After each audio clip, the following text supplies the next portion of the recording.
Now for the top story tonight. After President Obama was caught on tape saying he supports income redistribution, what we're talking about, that's taking money from the successful and giving it to the less successful, an NBC News correspondent said this. We have not authenticated this 14-year-old tape from Loyola College when Barack Obama was a state senator. So because we have not independently at NBC News and MSNBC authenticated it, we're not airing it. Well, that situation will reverse a short time later, and NBC did run the tape. Joining us now from Boston, Democratic strategist Marianne Marsh, and from Los Angeles, Fox News analyst Leslie Marshall. Leslie, we'll begin with you. We had Thomas Friedman from the New York Times on this program yesterday, and I asked him this question. It's a very simple question because, as you know, Leslie, I am a simple man. Yes. Mr. Friedman, what country can you point to? What country can you point to that practices income redistribution on a large scale, that is powerful and successful in the world today?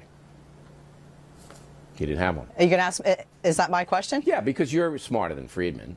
So I'm asking you the same question. Mr. Friedman didn't have one. Do you?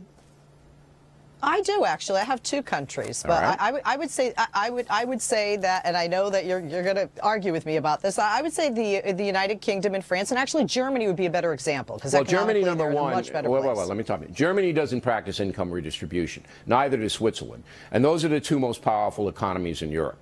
Britain is almost bankrupt, and so is France. France is now instituting a 75% tax on their wealthy citizens. So I don't think they're strong economically. In fact, I know they're not. So you basically can't point to one, Leslie.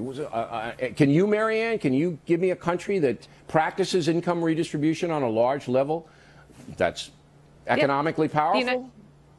The United States of America. It's called taxes. And we've had them since the Constitution. We're economically powerful now? With a $16 trillion debt, 8% unemployment, and the deficit runs more than $1 trillion a year? We're economically powerful?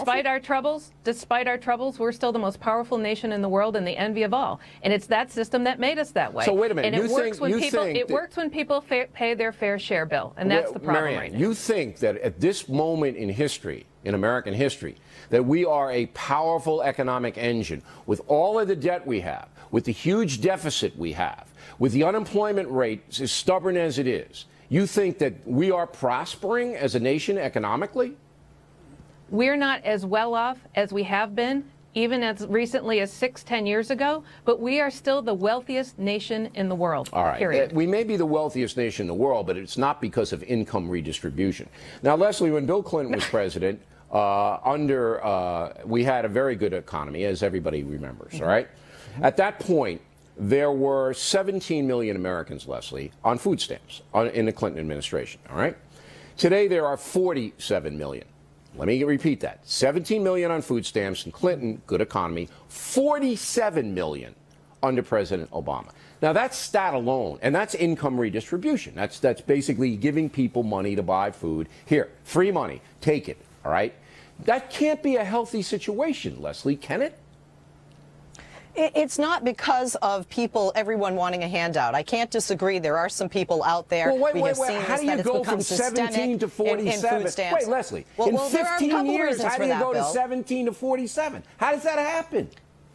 There are a couple of reasons, and one you're going to throw at me. One is population increase, and two is a difference in the economy. We had a healthy economy. We had a healthy economy during Bill Clinton's time. The economy has gone downhill since then. Not in the proportion of entitlement spending. Entitlement spending is way out of whack to the unemployment rate. Way out of whack. And you ladies know it.